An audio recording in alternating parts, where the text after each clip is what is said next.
So now continuing with the questions on theory of equation. So here's the next question. Again, continuing with the trend, different type of question, different type of concept, different tricks, so that we are better prepared for the exam. So taking up the question here, bachon, so that's the question you would have got today as a post, and the question is we have to solve and get real roots of this equation.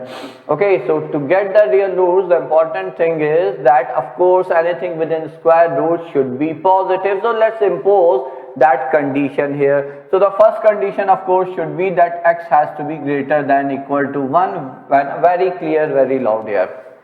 And if x is greater than equal to 1, of course, so and then see, let me write it here, then we'll see, because unnecessarily I'm not going to use this condition, though this term is also within square root, has to be greater than equal to 0, and this term is also within square root, has to be greater than equal to 0, but I won't put that much effort before simplifying it. Okay, and it may happen, see, why to unnecessarily put the effort? Let's say we got 3 or 4 answers, or maybe 2 or 3 answers, then we can quickly check it back, but that's the basic condition which is clearly visible. Let's use it and move ahead. Now see, whenever, see, that's a very normal approach for me. Whenever I get a square root within a square root, I try to convert it to a perfect square. Okay, so that's it. So that's the trick, that's the concept, whatever you call it, involved in this question. So I will be writing this one as square root of x plus 3 minus 4 times square root of x minus 1.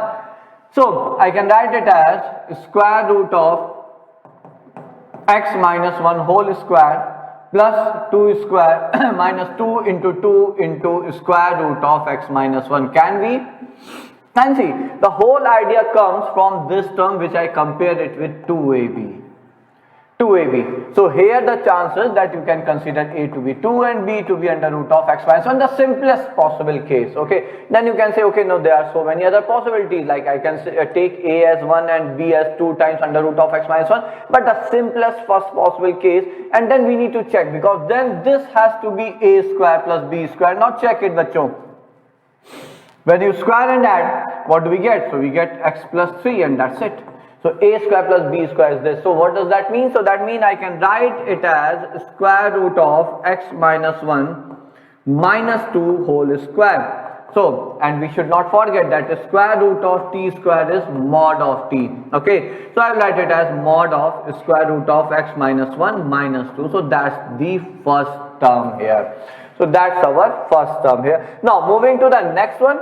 So x plus 8 minus 6. So this one is under root of x plus 8 minus 6 times under root of x minus 1. Here again, see, here again. So I will compare this term with 2ab. So again the simplest case is a is 3 and b is under root of x minus 1. Square and add, you get x minus 1 plus 9, which is x plus 8 here. So we can write it as under root of x minus 1 and then minus 3, because it's minus 2ab form. Okay, whole square. So again I can write it as under root of x minus 1 minus 3. So now put these values back in the equation. So the equation, finally the equation which we get here is root of x minus 1 minus 2, root of x minus 1 minus 3 within mod, and they add up to give 1. Now that's what we have to solve.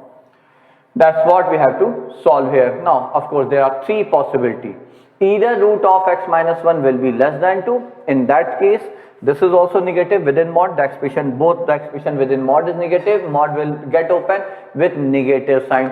Or root of x minus 1 is between 2 and 3. So if it's greater than 2, it's positive. So you can easily simply remove mod, and this is negative, you will put negative sign and remove mod. And third case is root of x minus 1 is greater than or equal to 3. In that cases both are positive, so you simply remove the mod. So what I am trying to say here is that we know that mod of t is t when t is greater than equal to 0 and minus t when t is less than 0. So that's what I am trying to say here, bachcho. Okay, so mod t is t when t is greater than equal to 0 and minus t when t is less than 0. So now considering the first case when root of x minus 1 is less than equal to 2.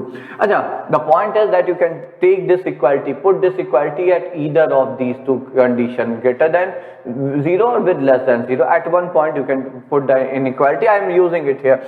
So when this is less than 2, so what does that mean? So of course root of x minus 1 minus 2 is less than 0. So therefore mod of root of x minus 1 minus 2, as t is negative, so mod of t will be replaced by minus t. So minus root minus 1 minus 2. Okay, and since this is less than 2, so of course it has to be less than 3. So both the mod will get opened with negative sign. So this minus 2 minus 3 is equal to 1. Now let's solve it. So what do we get? So it's we take it that side, 2 times root of x minus 1, 2 plus 3, 5 is equal to 4. So root of x minus 1 is equal to 2. So x is equal to 5 here, no? Yeah, squaring both the sides, so x is equal to 5 here. Now, when you solve it, of course we need to solve it. So both sides is positive, root is always positive and 2 is positive, we can square. So minus 1 is less than equal to 4, so x is less than equal to 5. So 5 is included in this interval. We got this equation and this solution when we solved the equation.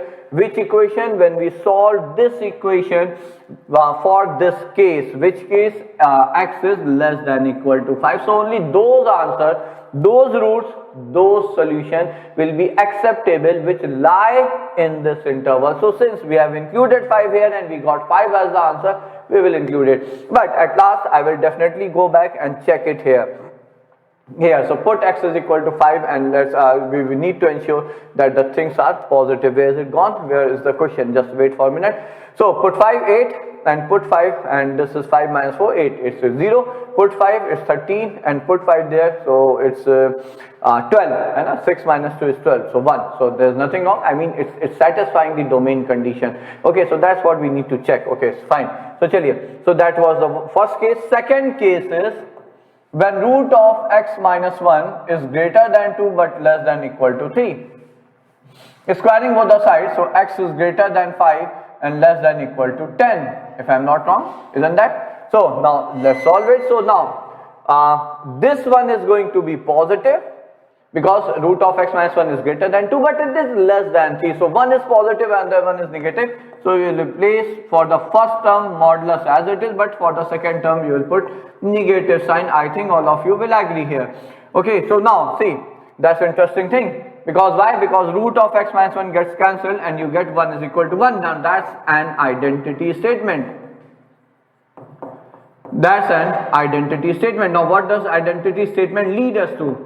It tells us that this is true. So the statement is true for all x belonging to the interval for which we got this identity statement. So that means the entire interval is going to be, rather it's 5.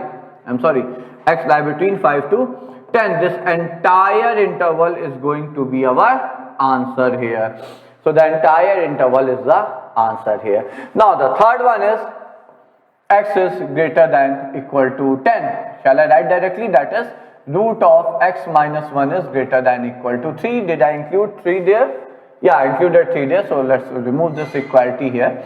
Okay, so now both are positive. So root of x minus 1 plus root of x minus 1 minus 5 is equal to 1. So we get 2 times root of x minus 1 is equal to 6. So x minus 1 is equal to 3. So 9. So x is equal to 10 and that's already been included. Though 10 is not the part of this interval, I am not going to include it, but we have already included, so that's a part of the answer. So therefore the roots of this equation, the solution of this for this equation is x belongs to, so it's a complete interval from 5 till 10. So entire complete interval from 5 till 10 here should be the answer, bachcho. Okay, so that's it. So that was the question for today here.